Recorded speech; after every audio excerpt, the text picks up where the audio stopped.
Assalamualaikum warahmatullahi wabarakatuh. Berjumpa lagi bersama saya di channel Bayu Arbaslur. Gimana kabarnya? Tentunya dulur-dulur selalu jaga kesehatan, jangan selalu jaga image ya. Ini gimana ya? Saya mau bicara tentang uploadan saya di YouTube ini agak sedikit terkendala ya, karena ada sesuatu hal yang mungkin harus saya utamakan di pekerjaan lapangan ya. Tapi kalau untuk platform lainnya seperti Facebook, TikTok itu masih jalan terus, karena kan di situ video singkat dan hanya soal tanya jawab ya. Tapi kalau di YouTube ini biasanya saya kupas tuntasnya di sini gitu. Tapi mohon maaf banget kalau teman-teman udah nungguin ya, nggak apa-apa. Tapi di sini tetap kita sajikan video-video edukasi terbaik versi saya gitu ya. Karena target saya adalah semboyannya seperti ini. Kita bukan batu yang selamanya jadi batu. Kita harus ada perubahan gitu ya. Jangan sampai kita stagnan gitu. Ya walaupun kita tukang cat notabene-nya, tapi kita harus punya tujuan gitu. Oke, di sini saya mau sedikit mereview spray gun terbaru saya, yaitu Meiji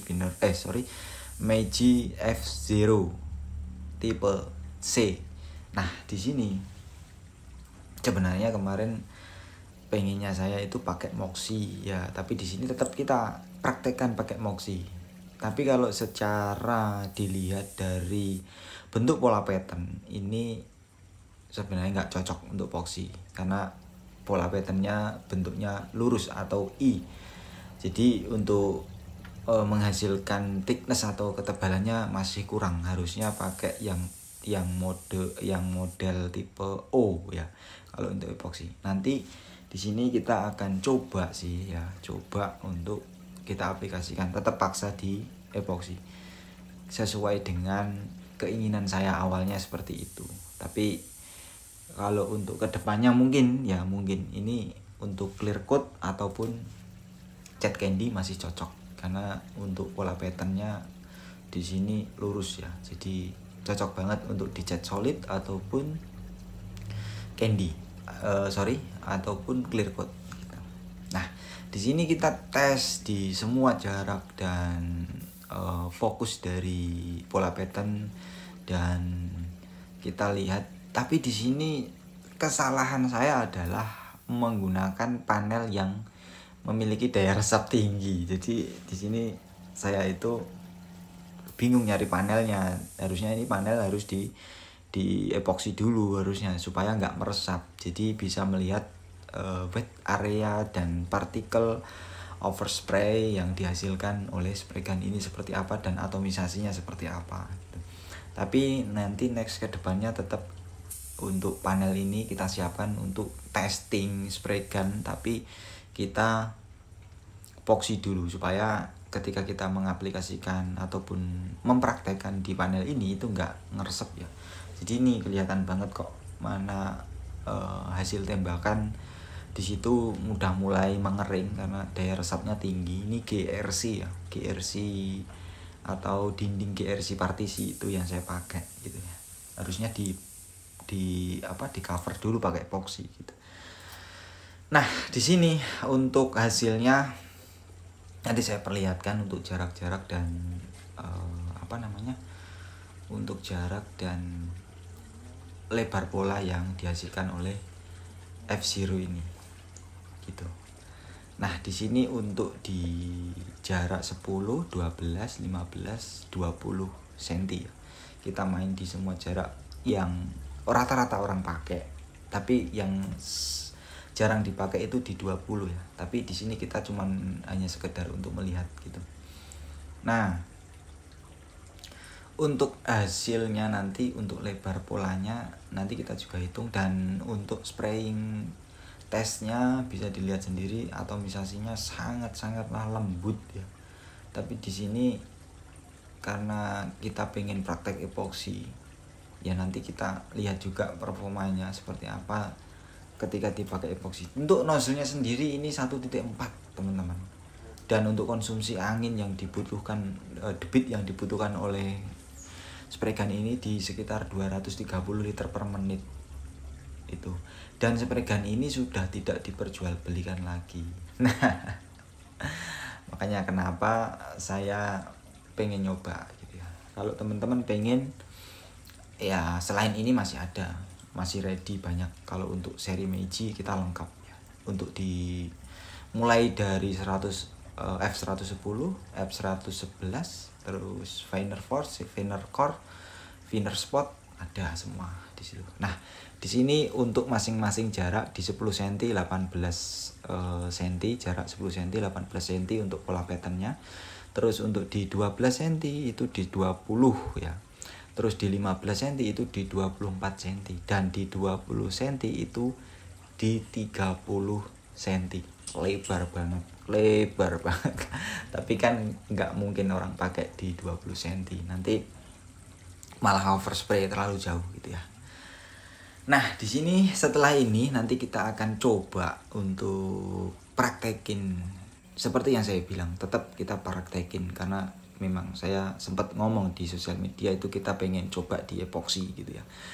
Untuk epoxy yang kayak pakai sebenarnya ini, kalau teman-teman bilang ya epoxy, tapi di sini sebenarnya nggak bisa disebut epoxy karena di sini PU2K Surfacer. PU2K Surfacer ini sifatnya atau fungsionalnya itu seperti filler ya teman-teman. Bisa diaplikasikan di atas cat lama, di atas dempul untuk menutup pori-pori dempul, ataupun di atas epoxy primer dan di atas media plastik ABS gitu ya. Nanti di sini kita mau aplikasikan di atas media plastik ABS gitu. Nah, kebetulan nanti kita juga akan praktekin di speed shape. Kita akan melihat thickness yang dihasilkan oleh tembakan spray gun ini, seberapa tebal sih hasilnya gitu. Karena kalau epoxy ini kita memang butuh nozzle yang besar ya, minimal 13, 14, 16, 15, 15, 16, 18. Dan pola pattern itu yang dibutuhkan harusnya O, supaya kita mendapatkan thickness yang ideal. Jadi nggak butuh berkali-kali untuk pengaplikasiannya gitu. Nah, untuk mixing ratio di sini kita pakai di 4:1:2 thinner. Nah, di sini panel yang sudah kita siapkan, separuh kita masking ya, separuh kita nggak masking. Supaya apa? Supaya pas kering nanti kita kupas, kita lihat untuk thicknessnya. Jadi seberapa tebal hasilnya gitu ya. Nah, untuk sementara ini nanti kita akan aplikasikan untuk kelanjutan videonya itu nanti pas kita mau ngebase gitu ya. Jadi kita akan perlihatkan setelah kering. Oh ya teman-teman, banyak sekali kasus epoxy ataupun jenis cat dasar seperti ini yang dipaksa untuk 40 menit ataupun 1 jam naik base coat. Itu nanti gini ya teman-teman, saya sudah sering banget bilang bahwasanya pengerasan itu dari bawah. Pengerasan ya, bukan pengeringan. Kalau 45 mungkin disentuh pakai tangan itu udah kering dan nggak lengket. Tapi kalau untuk pengerasan itu dari bawah, dari dasar ke atas, itu pengerasan. Nah, biasanya setelah ini saya diamkan 1 kali 24 jam minimal. Nah, besoknya baru kita sanding gitu. Supaya apa? Ketika kita mengaplikasikan ataupun logikanya gini, membuat rumah itu fondasi bawahnya harus kuat gitu ya teman-teman. Supaya hasilnya itu wet looknya itu awet gitu. Nah, di sini sudah kita aplikasikan sebanyak 2 lapis. Nanti kita simpen dan di sini kita lanjutkan untuk panel yang kita akan praktekin. Nah, kebetulan di sini ada panel Ninja SS ya, Ninja SS, dan di sini kita akan lanjut nanti setelah ini, setelah kita pengeringan kita lanjut base coat dan clear coat gitu ya. Seperti yang saya bilang tadi, bahwasanya kalau kita ngecatnya pengennya awet ya, untuk wet looknya awet. Saya kan sering tuh mengaplikasikan, sering ditanya, "Mas itu flow coat ya?" Itu flow coat ya. Sebenarnya gini teman-teman, jerukan itu berasal dari bawah, dan kekuatan clear coat, keras enggaknya itu juga dari bawah. Jerukan itu tercipta dari bawah, dari epoksi, atomisasi dari spray gun itu menghasilkan tekstur atau jerukan. Nah, untuk pengamplasan itu juga harus diperhatikan. Kalau gini misalnya kita anggaplah panel ataupun permukaan yang lurus, ketika kita timpa dengan cat, otomatis cat akan ngikutin kelurusan dari panel tersebut.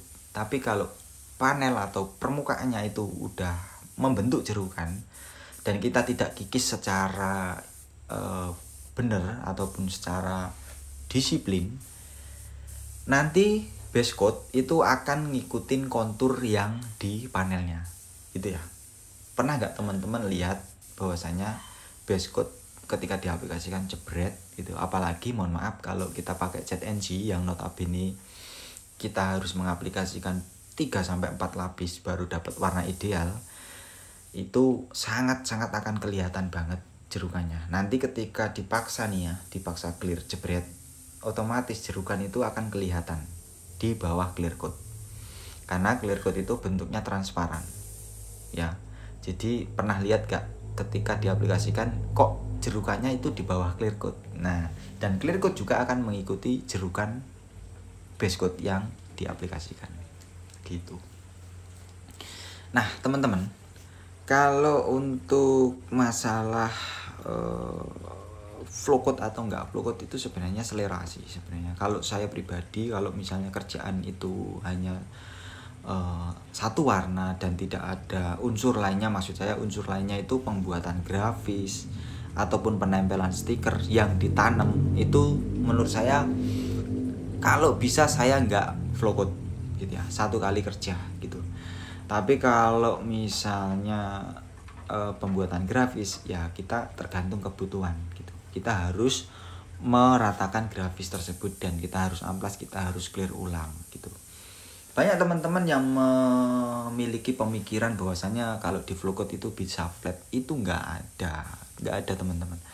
Mau teman-teman flow coat sampai 100 kali, kalau hasilnya kurang ideal atau jerukannya gede-gede, dia akan tetap kelihatan jerukan itu. Karena ya seperti yang saya bilang, atomisasi itu menghasilkan tekstur. Jadi opsi lain kalau teman-teman pengen terlihat flat, bener-bener flat ya, bener-bener lurus seperti kaca, teman-teman harus rela melibatkan poles.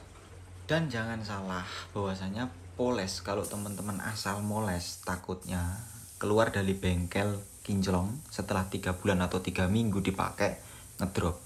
Karena poles itu lebih sulit teman-teman. Jadi nggak asal-asalan ya. Ilmu poles atau detailing itu kalau diselami juga akan luas gitu. Jadi nggak asal-asal moles, nggak asal-asal gaya-gayaan. Kalau saya sih lebih seneng poles di bagian-bagian yang kotor aja gitu. Kalau untuk urusan auto refinish ya, kalau untuk pengen detailing ya kita harus meranah ke detailing lagi, kita harus pelajari lagi itu, gak cuma asal-asal moles gitu ya. Oke, untuk pengaplikasian kita selesai dulu. Nanti kita akan lanjut setelah epoksi ini kering dan kita akan naik ke base coat dan kita akan melihat hasil yang kita aplikasikan ini. Oke, thank you for watching. Wassalamualaikum warahmatullahi wabarakatuh.